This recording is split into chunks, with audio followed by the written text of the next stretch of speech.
Hi, I'm Allie, and 2 years ago, I introduced the Fruits Basket anime to my fiancé. And I'm John, and as an anime only, I'm so stoked to see which of my theories are right. And which are questionable. So join us today as we talk about Season 3, Episode 5, I mean, you know, right? So, where we start? Well, first of all, I have to call out that we are bebopping all over the manga in this episode. We got snippets from chapters 110, 128, 115, and then we also covered pretty much the whole chapter of 111 and 116. Oh, wow. Yeah. So that's a lot. And I'm not saying like, oh my gosh, we're moving all over. They're playing Tetris. Like this is some weird puzzle. No. No. Talking is involved. It's good. I'm a fan. And I'd say like overall the theming makes sense when you actually break down every single clip that they took from the manga, different chapters. It makes sense. Like the theming makes sense. It fits well together in the story. 10 out of 10. She's like, I want to move this around. And I'm like, go girl, I agree. Yeah. Yeah, because as an anime only, it all just feels so thematically, it makes so much sense that if you told me that this was all meant to be together like it is, like I would be like, oh yeah, that makes perfect sense. For you, is it like jarring a little bit how different it is? Sometimes, like when the episode started, that was not the same chapter as like all the Momiji stuff. Yeah. So I was like, what's this? What's going on here? Where are we? Ayame? And then when we get certain preview images, I'm like, well, these are 3 very different chapters and very I mean, even 128 and 111. What? How are those together? But no, when you break it down and you actually see it all in the vision, it makes sense. Yeah. So, and I know I haven't been on Twitter, I haven't been on Discord, but I imagine that people are upset about some panels and scenes and things that got cut.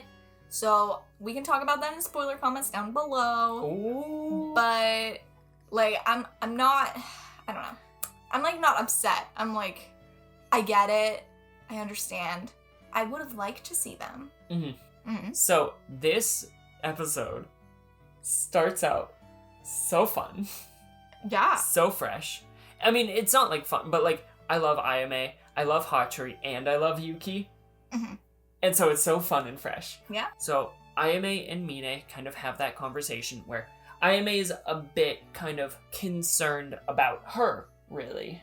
Yeah. And whether or not, like, if he's cursed forever, will she leave? Yeah, and she's like, hey, you don't get to decide my happiness. I know what makes me happy, and that's very sweet. Yes. Essentially, like, Hatori and the trip, and then Yuki kind of feeling that obligation to tell Machi. Oh, this scene was so good. It was very cute. I love the tiniest detail of her ear being red while she's blushing. After she ran, like she teleported it almost. Oh my gosh, when Kimi is like, I need my brush. Where is Kimi's brush? Yeah. And oh my gosh, and he's ready to tell her about the curse. And all of these scenes, yes, I think are alluding to something.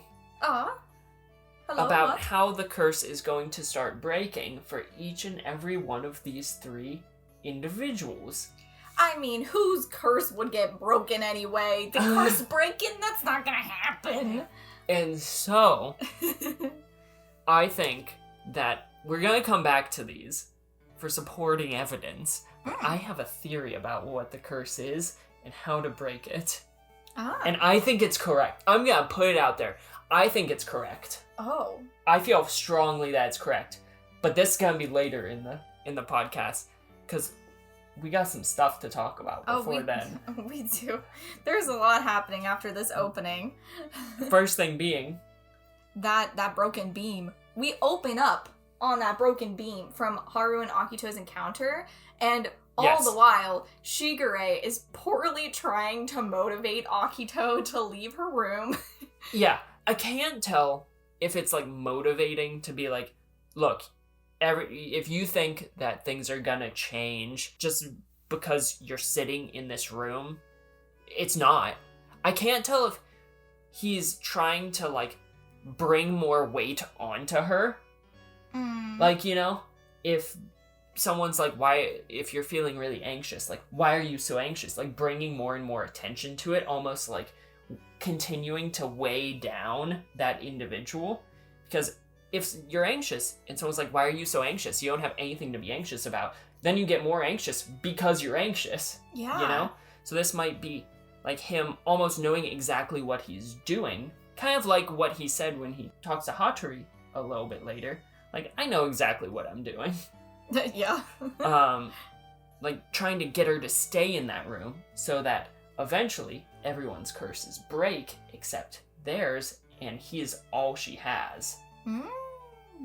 Curious you say that, because he mentions quite frequently throughout this whole episode, every time we see him, he's talking about how time will march on, and so do people.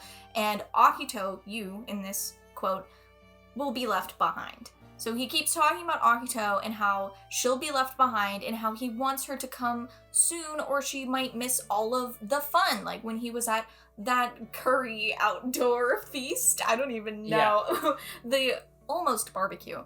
And he's noticing how much fun everyone is having and he's like, Akito, you better get it together because if you don't come out of your room, then you're gonna miss all of this. Yeah. So... And I can't help but Shigure is still kind of an enigma to me, what his intentions are. He's confusing.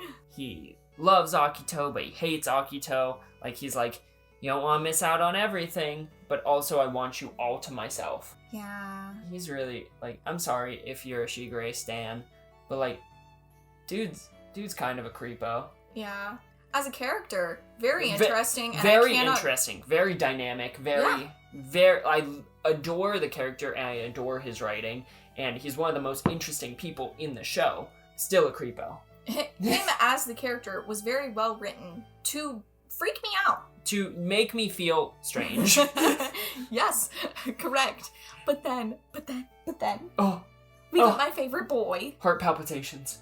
And like, every single time I have said, oh my gosh, Momiji is my favorite character.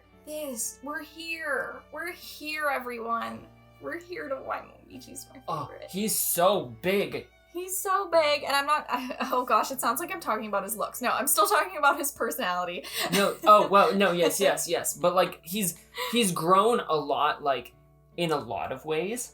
Mm-hmm. Like, the way he sees himself, like, as a human, as well as he's so big as a human now. Like, he's so tall. He's so tall. And, okay, off topic but on topic, I think I understand now why they weren't having him grow. Because it's kind of like the same idea of when you suddenly cut your hair, like big changes, moving on, things like that.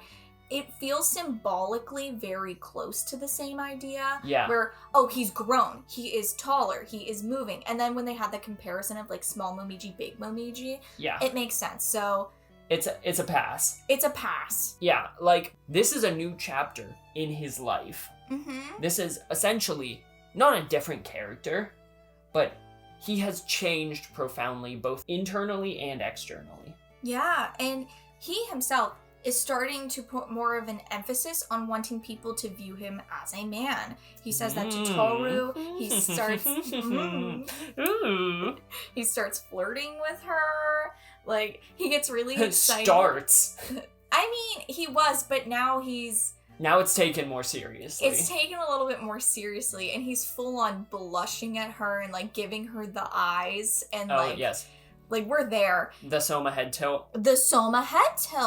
And he gets so excited when she calls him handsome and when she calls him a prince. Mm-hmm. And then when they walk out together hand in hand talking about ice cream and they run into Hatsuharu and Yuki, Haru says, if you didn't know any better, you'd think that they were a couple of lovebirds. Which, like, I think it's important to note, though, that Momiji has no illusions about this situation. Oh, yeah. It's not like that situation where two people are really close and one person gets the wrong impression. Like, Momiji has no illusions. He knows exactly what's happening. And he's like, I'm okay with this. Mm-hmm. Like, it doesn't make me happy, but, like, I'm okay with this. Mm-hmm. Like, being how it is. And so, I just think Oh, this episode is so good! Yes. But, okay, so they actually start talking to Haru and Yuki, and Haru has kept his mouth shut about the nature of what's going on with Rin. Which, you know, if these Zodiac peeps were just, like, open and honest with each other, you know, they just, like, kept each other in the loop, a lot of this stuff... there would be a lot less dramatic tension, but also a lot less confusion about what's going on. But I understand why he's kind of keeping that into himself. Like, this is a natural human reaction. It's easy to be like, oh, you should just tell everyone. Because Rin probably doesn't want the entire world to know that she got locked into the cat's cage. Yeah, and also Tohru was so worried about her, and if Haru came out of nowhere, like, by the way, Rin, this whole time, locked up in the cat's cage. Tohru, who cares deeply about Kyo, and, like, pretty much everybody knows that, she'd be like, oh, locked in the cat's cage? A traumatic experience?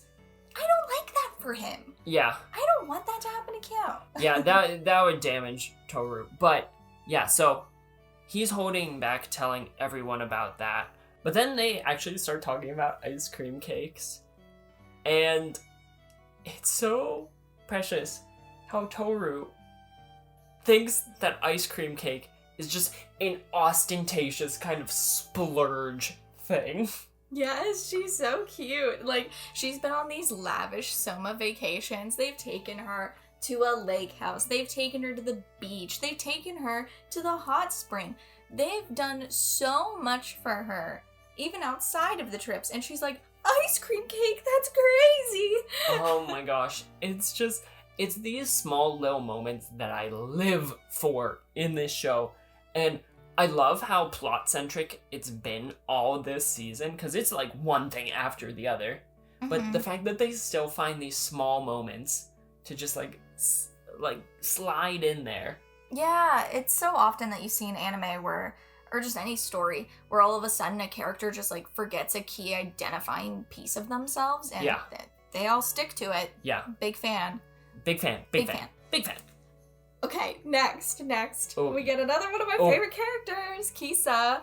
This sweet angel is trying to talk to Kyo, and she's trying so hard, but she's just like, she can't get the words out, and he's like, what is going on? And it's awkward, but she's really trying. And they just show up to the house unannounced. Yeah. Like, I love how Shigure's house has become like that one dorm room in college where literally your entire friend group would just show up. Like, no announcing it, no...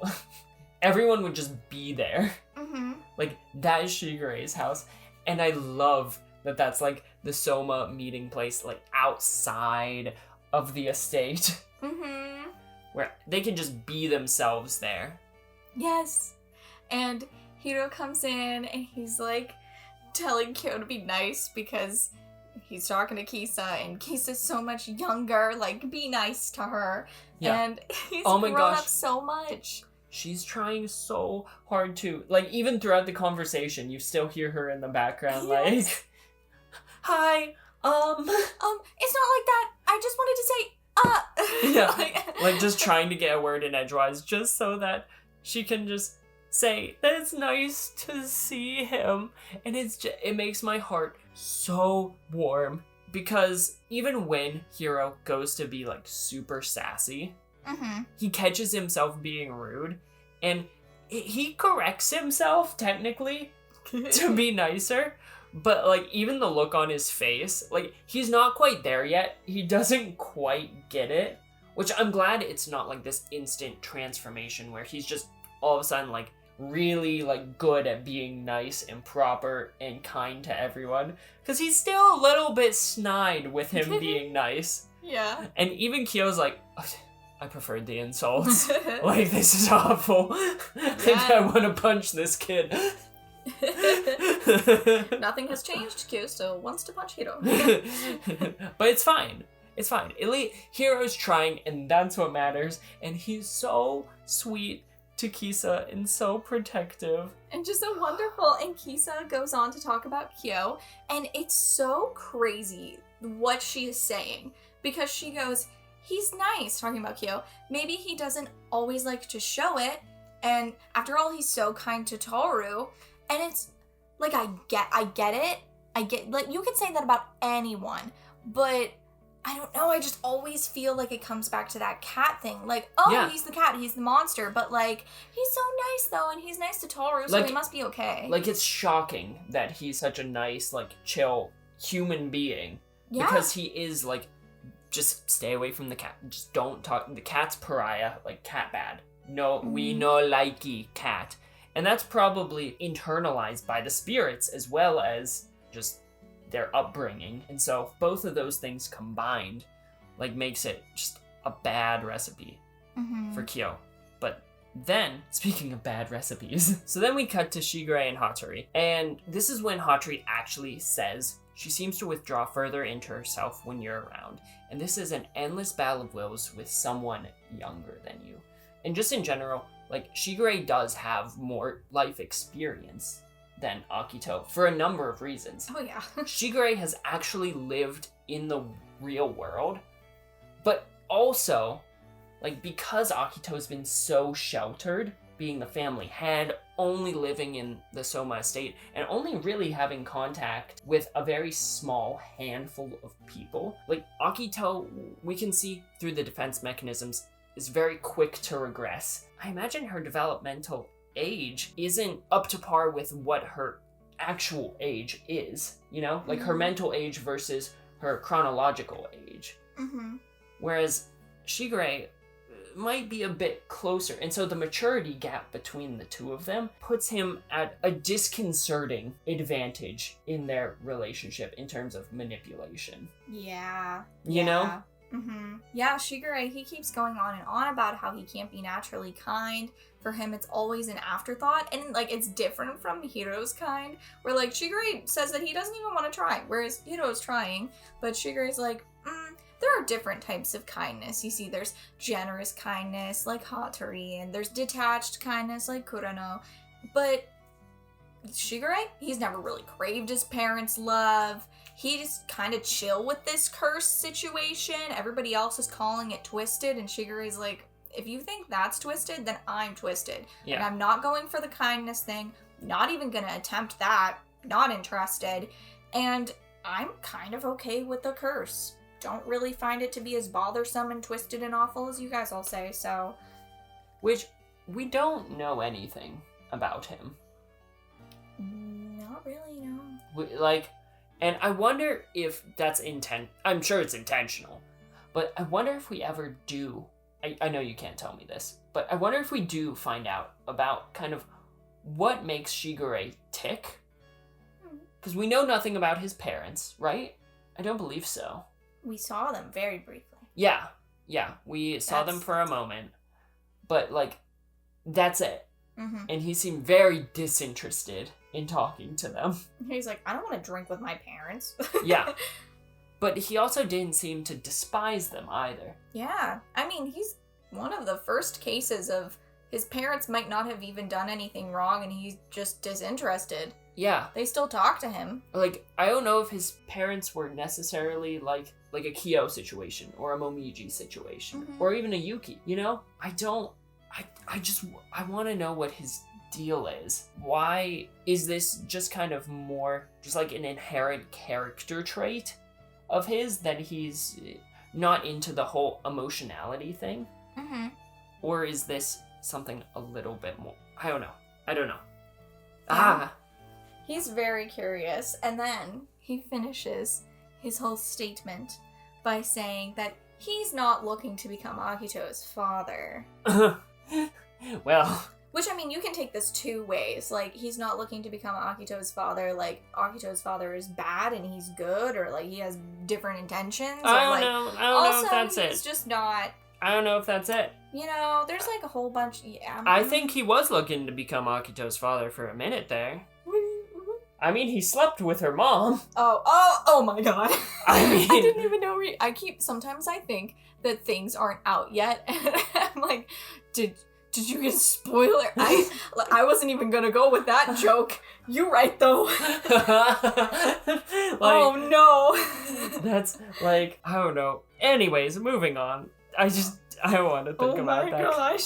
So, the whole scene at the house is just delightful. I love every single part of this. I love when we get these cute little moments where all the characters are interacting and you just get to see their personalities and the hearts in the corner. Together. Yes. I was like, what's on TV? And you were like, Just wait.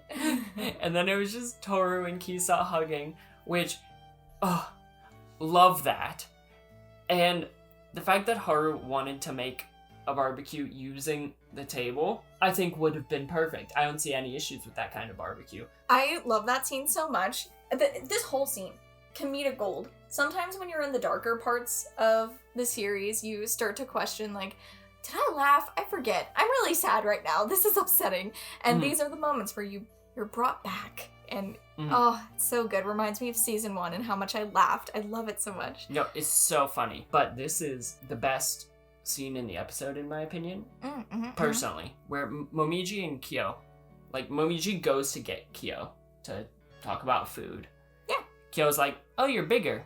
And Momiji's like, yep, pretty tall, and I'm more handsome than you, too. You know? Oof. And it's just like, woof. Kyo's stank face is funny. Yes. But this is when Momiji gets a little bit serious. And he's like, if I propose to Tohru, what do you think she would say? And it's just so, like, it escalates it to such a profound degree. And I love that Momiji used that example because that's very permanent. Like, proposal and marriage, like, the idea and concept of that is very permanent. And it really illustrates his intentions, that's even, like, something on his mind. And then he clarifies, you get it, right? Essentially, if you gave up, then something like that might really happen. So you have to hang in there. No more thinking, there's no point. And that's so good because A, it shows just how selfless, because as we see as the episode progresses, like, Momiji has a thing for Tohru. Like, let's be real here.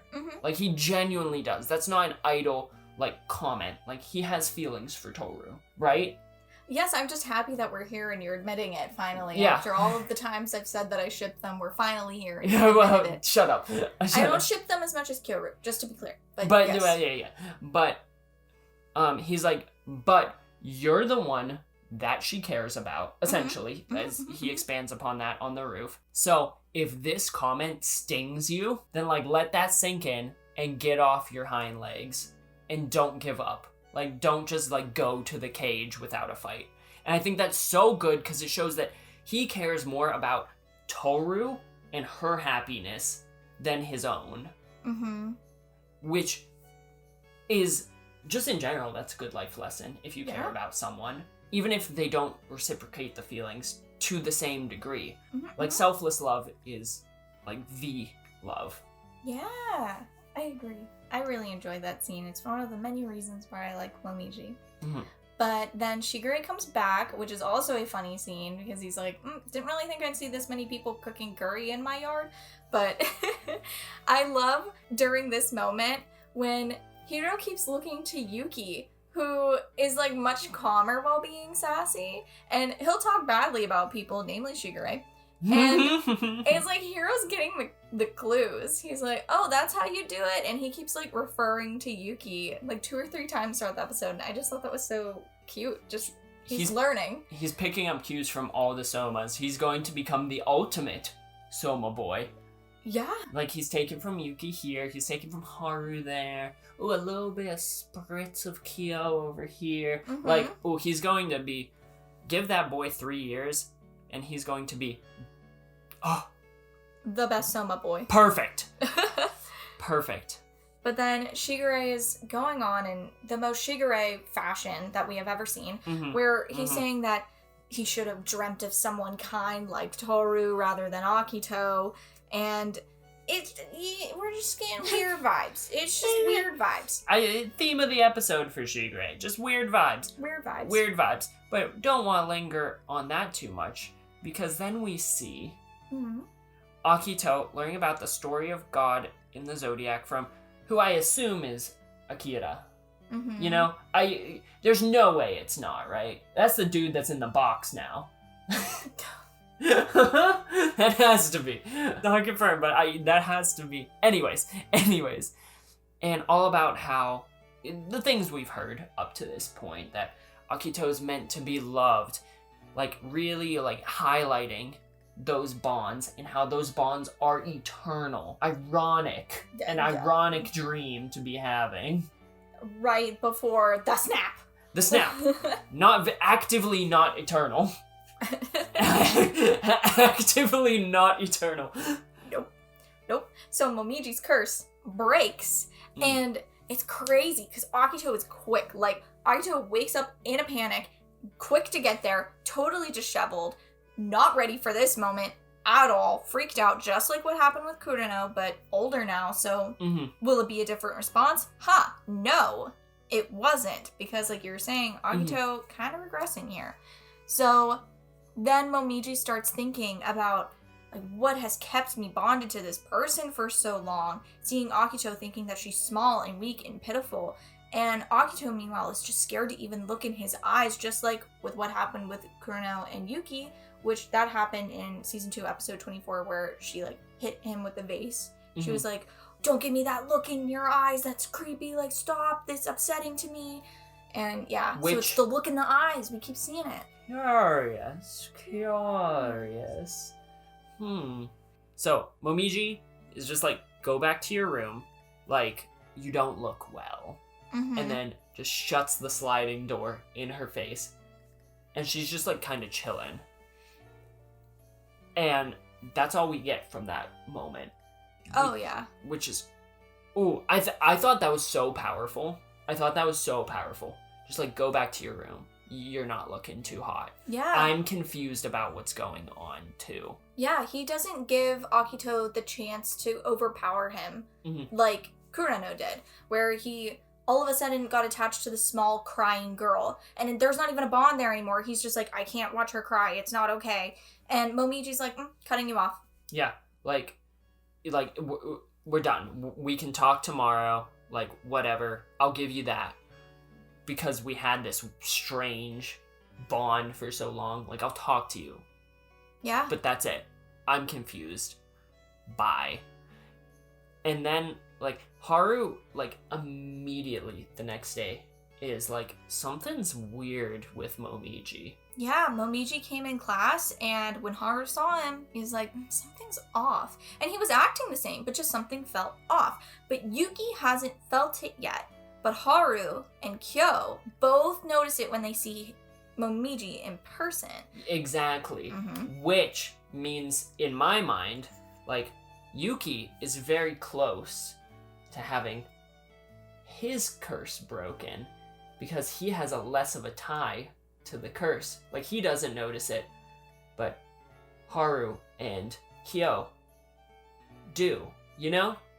Okay. So maybe they know something's off because maybe the animal spirits are like not resonate, like, you know, like they don't sense another animal spirit anymore because it's just actively gone, and they would never have noticed that with Kureno because they weren't around him. They actively weren't allowed to be around him for a long period of time. Maybe not, but maybe it's just because Yuki wasn't in like proximity to Momiji. That is also an explanation, but you know. I dig the theories. I like theorizing. It's a good time.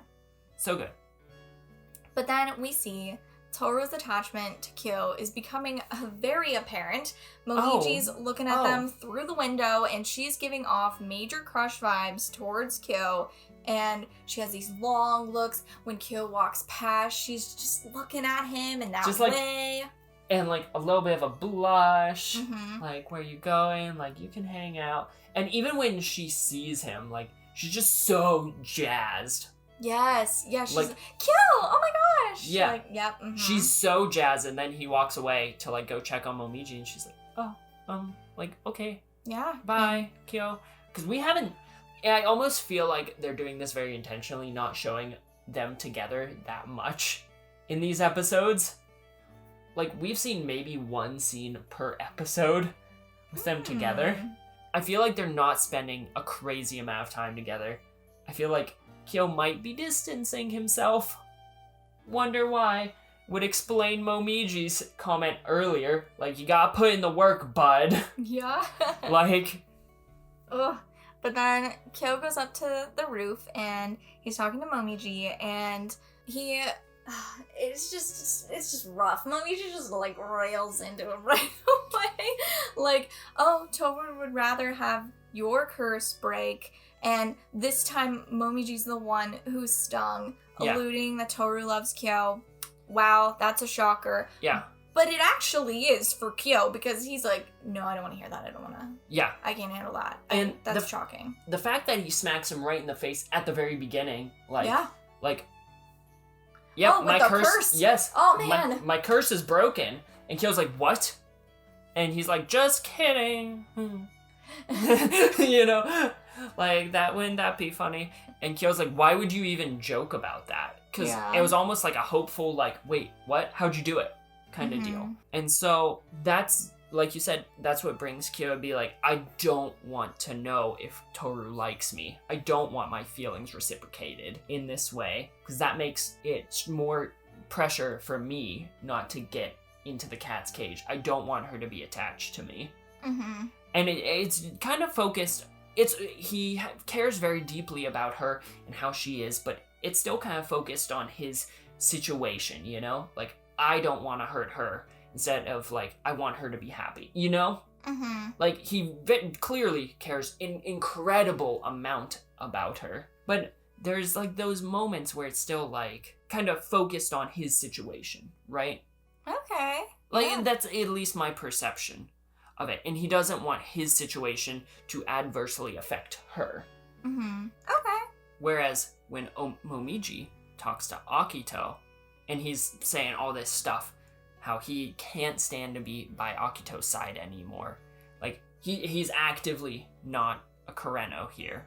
Mm-hmm. And Akito's like, you're a monster.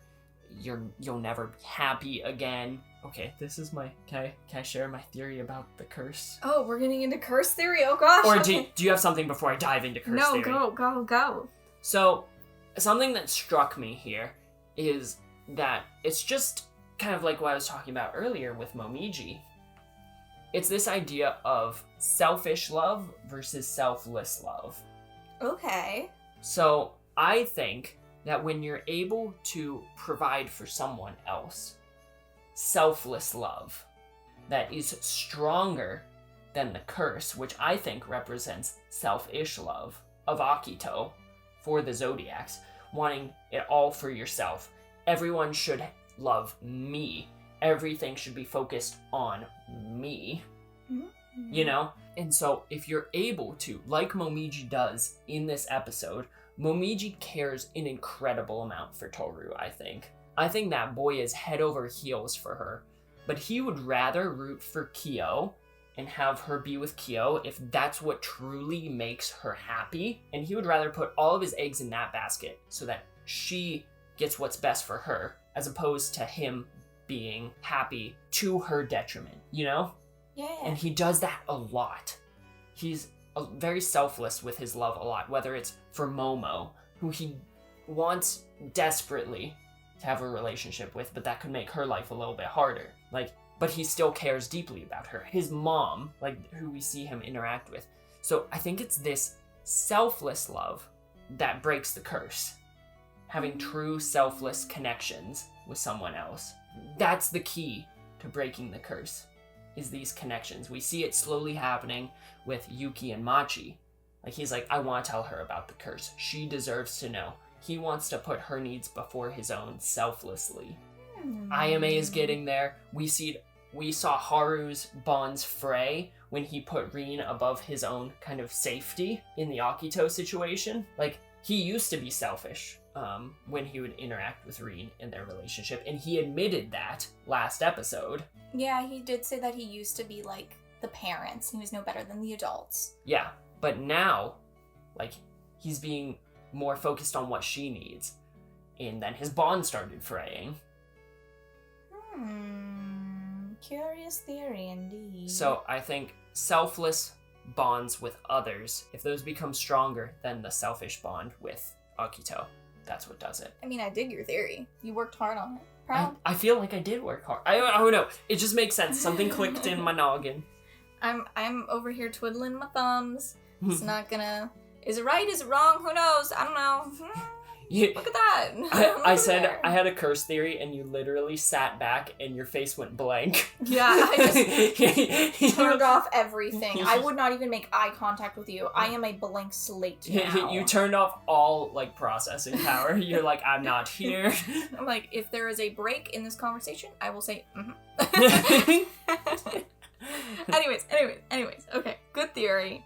10 out of 10. Proud. Mm-hmm. Okay. So then Momiji continues to talk about what it feels like to have the curse be broken. Mm-hmm. So he says that he's never felt so free, but he's also never been so lonely. Kind of the same idea of what Kureno was saying, so we're getting the same vibes here. But then he goes on to say he won't get the girl, Tohru. Mm-hmm. His unconditional bonds are gone with all of the other Zodiac members, which were like essentially his family at that point, because he doesn't have his family either. He doesn't have a family to go home to. He lives by himself, and everything is broken for him. Mm-hmm. He's just not in a good place. And these curse bonds, they were comfortable. Yeah. Which, like, I think, like, makes me lean more into that theory. Like, because those selfish bonds, like, doing what makes you comfortable, doing what's best for you, like, you can get stuck in that, like Akito is. Yeah. The most guilty of is Akito, is being stuck on these bonds that she's unable to develop any real bonds with anyone else. Mm-hmm. And it's noteworthy that he calls them unconditional. Mm-hmm. That love was unconditional. Yeah. Because, I mean, he didn't get that from his parents. He didn't get that from anyone else except for these people that he was just bonded to. So, it's crazy. Yeah. But then, speaking of his family, he comes across his mom, who's watering some flowers. Everybody, it is flower symbolism time. Oh my gosh. Okay, so we had to do some digging for this one because we haven't talked about this flower yet. This is a new one. I am pretty sure. If I'm wrong, please let me know. And it's funny because I used to have this flower. Primrose. We think that these are primroses. And primroses symbolize being desperate, longing, first love, and not losing the beauty of nature, which I feel like that really, really just sums up Momiji right now. Mm-hmm.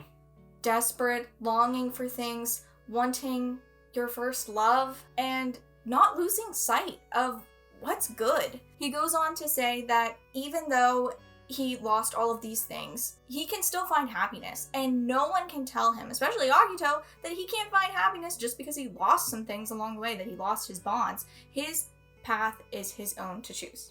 Yeah, and it's finding that, like you said with the flower, like that beauty of nature. Like, there is still beauty in this world, even though everything is broken. Like, it won't be broken forever. Yeah. It just sucks right now. Yeah. And it's a very glass half full kind of mentality for this whole situation, because he did lose everything with the bond breaking, which is tough but also amazing, because now he has so many opportunities. But so he asks Akito, like, how long will you remain in hiding? Like, how long are you gonna be stuck in this dark room like they show at the beginning of the series? Because you see God in the center of the Zodiac. Oh, we're going back there. Yeah. Just in this dark room, just with bonds just kind of draped everywhere. It's almost like God's like trapped by the Zodiac. You know, they surround God. And that feels very secure, like you're surrounded by things that have to be connected with you. But it also is kind of confining, you know? Oh, so it's not just a bond. Akito's also bound. Ooh, had to do Yes! that. Oh, yes! I had to do it. It was a fun play on words. They aren't just bonds, they're binding. Yes. Oh, yeah. Yes, it's like a prison. The curse is a prison for God. See, we've been playing a lot of Pokemon Snap, and I was just thinking of that one move. Where you do the... Oh, bind? You do the bind. Yeah, it's like... I'm right there right now. It's like Gen 1 bind. It's like Gen 1 bind. Like, it's super overpowered. You can't get out of it. Yeah. Oh, That's the curse. Yeah, that's the curse. It's the Gen 1 curse. So, I think that Momiji is so on point. They really have been, like, calling out these defense mechanisms, saying that he won't have a home or happiness, but that's actually an echo of your own deepest feelings. That sounds like a defense mechanism. Which one? I would have to say it's probably projection. Yes, yes. Projecting Akito's own deepest, darkest feelings onto Momiji. Because once all of Akito's bonds break, and she's scared that she won't have a home, like, she won't have happiness. She has a home, but does she have happiness now? Like, again, it's that comfort, those comfortable bonds. They work, they're unconditional, but are they actually, like, scratching that itch? Not really. I don't know. Yeah, the animal spirit, they're pretty cool, but, like, there's a person with, like, a whole bunch of feelings that's, like, talking and before the animal voice does, so it's snacking along. It's like you got the warm fuzzies, like, you know. Yeah. It's like you're wearing a jacket in winter. It's not a winter coat. It'll help for a little bit. It's like you have a shirt that's buttoned up wrong. Oh no! That was good. I'm here for the zingers. The zingers. Okay, so next episode we get Kyo, and he's saying it was foolish. What's that about? Based on context of this episode, I think he really gets his act together. Like, Momiji is kind of like, yo, get your act together, because if you give up, like, someone else is going to snatch her up, and that's gonna sting for you. And so maybe it was foolish. Or it's either he gets his act together or he doubles down on his nonsense. So it was either he was foolish to have ever cared about her, or it was foolish for ever distancing himself from her. Well, we saw the wheels turn IRL in real time. So, I don't know. It could go either way. Who knows? It's a coin flip. There's a lot of season left, so I'm kind of thinking that he's gonna double down on being a dum-dum. Yo, please. But I hope he doesn't, because I want more Kyoru moments. Yeah, we're kind of lacking right now. We're lacking, but you know, if there's Yuchi moments, like, I'm okay. Oh my gosh. I'm okay. I need Kyoru moments, but Yuchi moments I'm more than satisfied with, if that's what we get instead. I need one or the other, though.